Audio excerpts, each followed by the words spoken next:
মির্জা ফখরুল কইছে না পশ্চিমা শক্তি বিএনপি ক্ষমতার দেখতে চায়, মনে আছে না? আবার শোনেন। বিএনপিকে দেখতে চায় এখন আন্তর্জাতিক বিশ্ব এবং বাংলাদেশের মানুষ। আচ্ছা, আপনাদের মনে ইচ্ছা আছে না ভারত কাকে বাংলাদেশে ক্ষমতায় দেখতে চায়? আমি আজ দেখামো ভারত কাক ক্ষমতার দেখতে চায়। কোন ষড়যন্ত্র তত্ত্ব না, একেবারে ফ্যাক্ট দিয়ে দেখামো ইন্ডিয়া কাক ক্ষমতার দেখতে চায়। তাহলে আমগারে কোনটি দেখা লাগবি? যে দেখা লাগবি ইন্ডিয়া মিডিয়ায়, ইন্ডিয়ান বুদ্ধিজীবীদের কথায়, ইন্ডিয়ান পলিটিশিয়ানদের কথায়, তাদের ডিপ্লোম্যাটিক ভাষায়, আর দেখা লাগবি আন্তর্জাতিক থিঙ্ক ট্যাঙ্কের নিরপেক্ষ বক্তব্যে। আসেন দেখি ইন্ডিয়ান মিডিয়া থিঙ্ক ট্যাঙ্ক কি করছে। থিঙ্ক ট্যাঙ্কি শুনলে আমার আবার গুয়ের ট্যাঙ্কের কথা মনে হয়ে যায়। যাই হোক, আসেন দেখি। প্রথমে দেখি টিভিএস এর একটা স্টোরি। মোটামুটি সবকিছু একসাথে করার চেষ্টা করেছে তারেক রহমানের দেশে আসা নিয়ে ইন্ডিয়ান মিডিয়ান নিউজ গুলো। টাইটেল দিছে Tarique Rahman home coming, a view from India. তারেক রহমানের দেশে ফেরা ভারতের দৃষ্টিতে। তারা বলতেছে এটা potentially game changing political moment, মানে রাজনীতির গতিপথ বদলাই দিতে পারে এমন মুহূর্ত। এখানে ওরা করছে, একটা পত্রিকা লিখেছে, ইংরেজিতে লিখেছে, ইংরেজি যেহেতু লিখেছে ঠিকই লিখেছে, তাই না? এটা বাংলা করলে বোঝা যায়, সাম্প্রতিক কিছু ইঙ্গিত থেকে বোঝা যাচ্ছে যে বিএনপি এবং ভারতের মধ্যে সতর্কভাবে সম্পর্ক পুনর্গঠনের একটা সম্ভাবনা তৈরি হয়েছে, যা দুইটা সাম্প্রতিক ঘটনার উপরে ভিত্তি করিয়া। প্রথমত উল্লেখ করা হয়েছে যে ডিসেম্বরের শুরুতে ভারতের প্রধানমন্ত্রী নরেন্দ্র মোদী খালেদা জিয়ার অবনতিশীল স্বাস্থ্যের বিষয়ে উদ্বেগ প্রকাশ করেন এবং সব ধরনের সহায়তা দেওয়ার প্রস্তাব দেন। এর জবাবে বিএনপি দ্রুতই প্রকাশ্যে এই উদ্যোগকে স্বাগত জানায় এবং মোদীর প্রতি তাদের আন্তরিক কৃতজ্ঞতা প্রকাশ করে। পর্যবেক্ষকদের মতে এই বিনিময়কে দুই পক্ষের সম্পর্ক উষ্ণ হওয়ার একটা ছোট হইলেও তাৎপর্যপূর্ণ সংকেত হিসাবে দেখা হচ্ছে।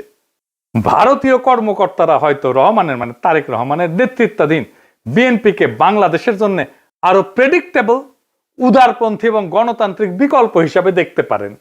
এইবার আমরা সুবীর ভৌমিকের বক্তব্যটা দেখে আসি। হ্যাঁ, ভারত বাংলাদেশে কোন সরকার চাইবে? খুব সোজা উত্তর আমি তোমায় দিয়ে দিচ্ছি।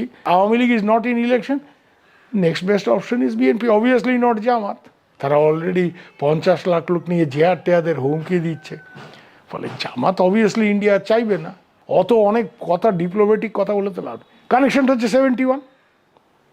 আমরা একসাথে, আমার সৈন্য এবং মুক্তিযোদ্ধারা রক্ত ঝরিয়েছে, সেই সুবাদে Awami League. This is the historical fact.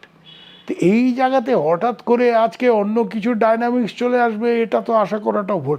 কিন্তু যে গভর্নমেন্ট আসবে তার সাথে ইন্ডিয়াকে তো ডিল করতে হবে। দেখেছেন? এবার আরেকটা স্টোরি দেখি। ঢাকার রাজনীতি শেখ হাসিনার বাইরে সরে যাওয়ায় ভারত হাত বাড়াচ্ছে বাংলাদেশ জাতীয়তাবাদী দলের দিকে। এখানে বলা হয়েছে মোদী যে খালেদা জিয়ার স্বাস্থ্যের খোঁজ নিচ্ছে, সেটা হইতেছে সিগন্যাল যে বিএনপির সাথে এনগেজ হইতেছে ইন্ডিয়া হাই লেভেলে। বুঝে চাও? ডেকান হেরাল্ডে কয়া হইতেছে বাংলাদেশে শেখ হাসিনার বিকল্প হিসেবে তারেক রহমানের বিএনপির দিকে ঝোঁকের ইঙ্গিত দিচ্ছে ভারত। তো এই যে সম্পর্ক, এটা অনেক আগে থেকে শুরু হয়েছিল। এইটা ইন্ডিয়ান ফরেন মিনিস্ট্রির ব্রিফিং এ একটা প্রশ্ন ওঠে, একজন জার্নালিস্ট এটা প্রশ্ন করে। এইটা প্রথম আলো রিপোর্টেই আসছে। এটা বলতেছে, একজন সাংবাদিক প্রশ্ন করেন 2018 সাল থেকে ভারত লন্ডনে অবস্থানরত বিএনপির নেতৃত্বের সঙ্গে যোগাযোগে ছিল এমন প্রতিবেদন বিষয়ে, পাশাপাশি বিএনপির কোন নেতা বাংলাদেশে ফেরার আগে ভারতের ক্লিয়ারেন্স নিয়ে কি কোনো আলোচনা হয়েছিল কিনা এ বিষয়ে প্রশ্ন করে। বিএনপির প্রিয় প্রথম আলোতেই এটা আছে। এটা এমনকি ইন্ডিয়ার ফরেন মিনিস্ট্রির ওয়েবসাইটও আছে এই আলাপটা। আর এটা রিপোর্ট করেছে ইকোনমিক টাইমস। এটি করছে নতুন সমীকরণের প্রেক্ষাপটে খালেদা জিয়ার ভারতের প্রতি রাজনৈতিক উত্তরাধিকার নরম হয়েছে। এটা ইংরেজিটা খটোমটো হয়েছে, মানে খালেদা জিয়ার উত্তরাধিকারী ভারতের প্রতি নরম হয়েছে। ডিপ্লোম্যাট একটা রিপোর্ট করেছে, জিয়ার জন্য মোদী আন্তরিক প্রার্থনা জানাইছেন এবং বলছেন যে ভারত বিএনপি চেয়ারপারসনকে, যিনি সংকটজনক অবস্থায় আছেন, সম্ভব সব ধরনের সহায়তা দিতে প্রস্তুত। জিয়াকে পাঠানো তার বার্তাটি শুধু সৌজন্যতার সীমায় আটকে নাই বলেই মনে হয় এবং অঞ্চল জুড়ে বিশ্লেষকরা দ্রুতই এর রাজনৈতিক গুরুত্ব অনুধাবন করেছেন। এটি ব্যাপকভাবে প্রতীকী হইলেও সচেতনভাবে কূটনৈতিক উদ্যোগ হিসেবে ব্যাখ্যা করা হয়েছে। একটি সংকেত যে ভারত বাংলাদেশের পরবর্তী সরকারের সঙ্গে উষ্ণ সম্পর্ক গড়ে তুলতে প্রস্তুত, যা এই মুহূর্তে জিয়ার বিএনপি গঠন করতে পারে বলে মনে হইতেছে। দা উইক বলছে, কেন তারেক রহমানের ফেরা ইন্ডিয়ার জন্য খুশির খবর। তারাই লিখেছে, এটা খুব ইন্টারেস্টিং রিপোর্ট করছে ইন্ডিয়ান এক্সপ্রেস।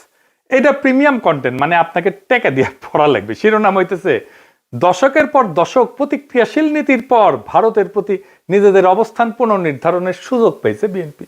বাবা, মেলা সুযোগ দিছে, তারা কি এই মুহূর্তটি কাজে লাগাতে পারবে? একদম শেষে বলছে, ভবিষ্যতে যদি ফেব্রুয়ারি নির্বাচনে বিএনপি জয় হয়, তাহলে ভারতের যে বিএনপির সঙ্গে তখন কাজ করতে হইতে পারে, সেই বিএনপি নিঃসন্দেহে আগের চেয়ে ভিন্ন হবে, নিঃসন্দেহে আগের চেয়ে ভিন্ন হবে, এবং সম্ভবত সহযোগিতার ক্ষেত্রেও আরো বেশি অনুকূল এবং গ্রহণযোগ্য হবে। আবার একটা জিনিস কথা বলছে, খুব ইন্টারেস্টিং কথা। বিএনপি স্ট্র্যাটেজি ঠিক করে দিচ্ছে। বিএনপি এই পথে কতটা অগ্রসর হবে তা অনেকটাই নির্ভর করবে দলটির পপুলিস্ট আবেগকে তুষ্ট করার প্রয়োজন এবং একই সঙ্গে রাজনৈতিক পরিসরটা জামাতের হাতে ছেড়ে না দেওয়ার কৌশলগত হিসাবের উপরে।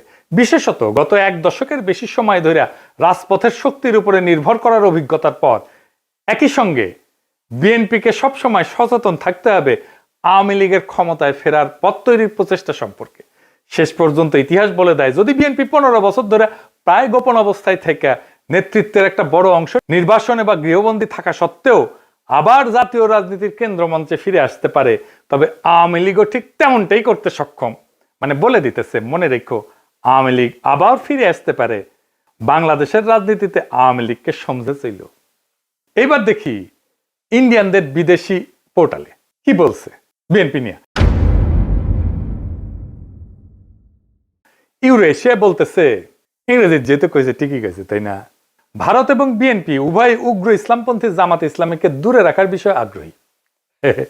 এর লক্ষ্য হইল ভারত বাংলাদেশের সাথে ক্ষতিগ্রস্ত সম্পর্ক পুনর্গঠন করা এবং নিষিদ্ধ আওয়ামী লীগের রাজনৈতিক বৈধতা পুনঃপ্রতিষ্ঠার জন্য একটা সুযোগ সৃষ্টি করা। বুঝতে চাও? মানে আওয়ামী লীগকে আবার ফিরে আনার সুযোগ সৃষ্টি করার জন্য বিএনপির সাথে কাজ করবে ইন্ডিয়া। এবার দিকে আন্তর্জাতিক সংস্থার রিপোর্ট, ইন্টারন্যাশনাল ক্রাইসিস গ্রুপ, এটা একটা স্বাধীন অলাভজনক প্রতিষ্ঠান, আন্তর্জাতিক সংস্থা বলে বলা হয় আর কি। এটা নিরাপত্তা বিশ্লেষণ করে, রাজনৈতিক অস্থিতিশীলতা নিয়ে রিপোর্ট ছাপে, বিশ্বজুড়ে সংঘাত এটা নিয়ে রিপোর্ট ছাপে। তারা গবেষণাও করে, মাঠ পর্যায়ে তথ্য, কূটনৈতিক নেটওয়ার্ক এবং বিভিন্ন দেশের রাজনৈতিক পরিস্থিতি নিয়ে রিপোর্ট প্রকাশ করে।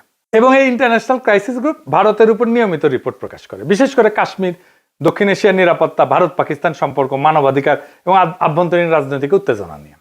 এরা লিখিচ্ছে, এটিও মনে হয় যে বাংলাদেশের রাজনৈতিক শক্তিগুলোর মধ্যে এই দলটি ভারতীয় স্বার্থ এবং উদ্বেগকে সম্মান জানাতে সবচেয়ে বেশি আগ্রহী ও গ্রহণযোগ্য অবস্থানে রয়েছে। অতীতে দলটিকে প্রায় ভারত বিরোধী হিসেবে দেখা হইলেও সাম্প্রতিক সময়ে তারা নিজেদের অবস্থান সংযত করার উদ্যোগ নিছে, জামাতে ইসলামের সঙ্গে দূরত্ব সৃষ্টি করছে এবং আওয়ামী লীগ যে ধর্মনিরপেক্ষ রাজনৈতিক পরিসরটি আগে দখলে রেখেছিল তার একটি অংশ দখলের দিকে অগ্রসর হয়েছে। বুঝছাও? আচ্ছা, এইবার আসেন বাংলাদেশের ভিতরে ইন্ডিয়ান ইন্টারেস্ট কি বলে সেটা দেখি।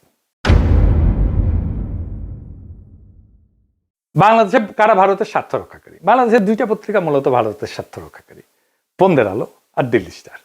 এরা এখন তো বিএনপির ক্ষমতা আসার কথা বলতেছে, বিএনপির গুণগান এমন ভাবে গাইতেছে যে মনে হইতেছে এটার মালিক এখন বিএনপি।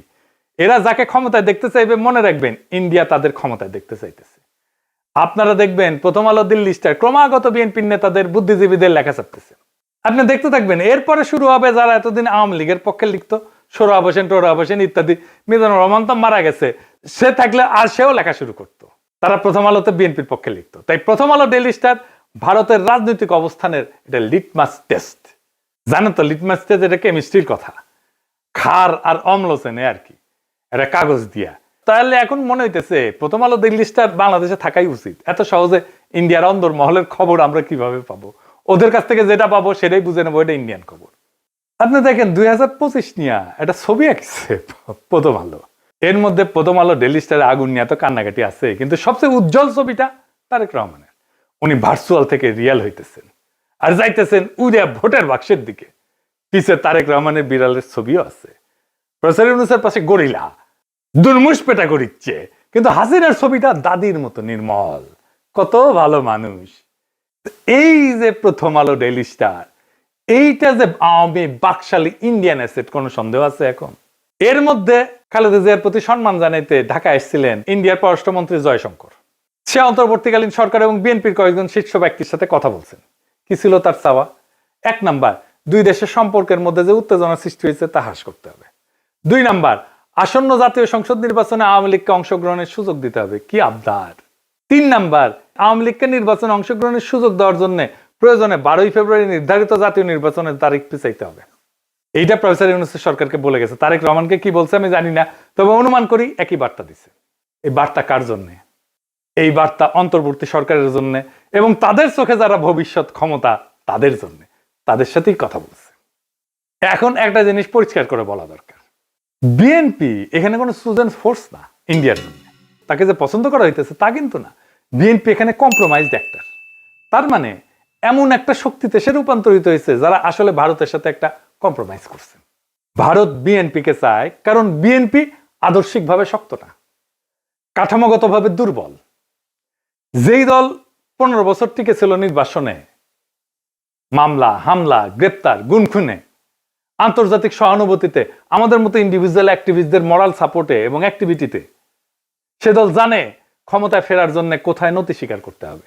সে তারেক রহমান জানে তার বাবাকে হত্যা করছে ভারত, সে জানে তার মাকে ক্ষমতাচ্যুত করছে ভারত, সে জানে তার নির্যাতনও করছে ভারত, মাজা ভেঙে দিছে ভারত, তার মাকে জেলে দিছে, ইন্ডিয়া তিলে তিলে তাকে মৃত্যুর দিকে ঠেলে দিছে। আর এটাও সে জানে সে না পারছে এটা ঠেকাইতে, না পারছে নিজেকে রক্ষা করতে। তাই এই কম্প্রোমাইজ তার শক্তি না, এটাই তার দর কষাকষির পুঁজি। দিল্লির চোখে বিএনপি মানে এমন একটা দল যাকে ম্যানেজ করা যায়, নেগোশিয়েট করা যায় যার সাথে, এবং প্রয়োজনে তাকে বদলায় ফেলা যায়। এবং বিএনপিকে ইন্ডিয়া আস্তে আস্তে বদলায় ফেলতেছে, তারে আর একটা আওয়ামী লীগ বানায় ফেলতেছে।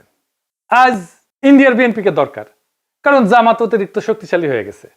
কাল আওয়ামী লীগ ফিরে আসলে বিএনপি অপ্রয়োজনীয় হয়ে যাবে, কারণ ইন্ডিয়ার কাছে বাংলাদেশে কেউই অপরিহার্য না, এখানে সবাই রিপ্লেসেবল।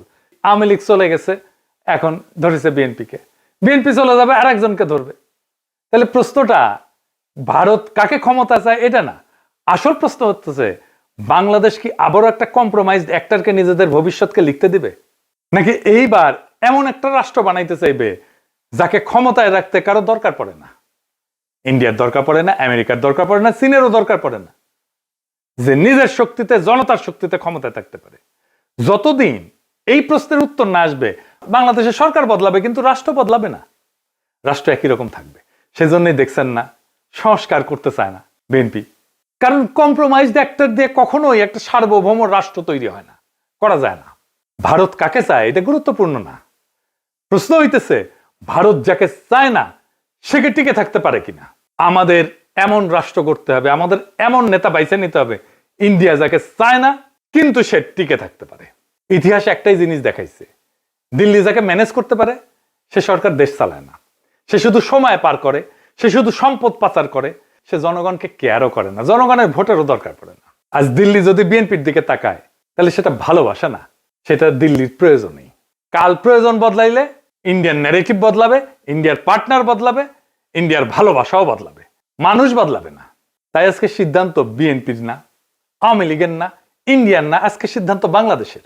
আপনি কি এমন একটা রাষ্ট্র চান যে এইখানে সরকার ঢাকায় কিন্তু সেই সরকারের সার্ভাইভাল দিল্লিতে, নাকি এমন একটা রাষ্ট্র চান যাতে টিকায় রাখতে কারো প্রয়োজন পড়ে না সাহায্যের? এই প্রশ্নের উত্তর না পাওয়া পর্যন্ত বাংলাদেশে কোনো পরিবর্তন হবে না, শুধু ম্যানেজমেন্ট বদলাবে। আগামী নির্বাচনে ম্যানেজমেন্ট বদলানোর নির্বাচন না, এটা আসল পরিবর্তনের নির্বাচন, ইন্ডিয়ার বলয় থেকে বাইর হওয়ার নির্বাচন। সেই নির্বাচনে বিজয়ের লক্ষ্যে আগান।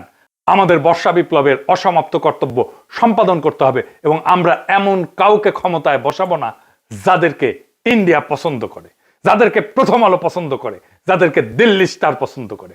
আমরা এমন কাউকে ক্ষমতায় আসবো যারা প্রথম আলো, দিল্লি স্টার, ইন্ডিয়া সবার চোখে চোখ রেখে বাংলাদেশের মানুষের সাথে লড়াই করতে পারবে। ইনকিলাব জিন্দাবাদ।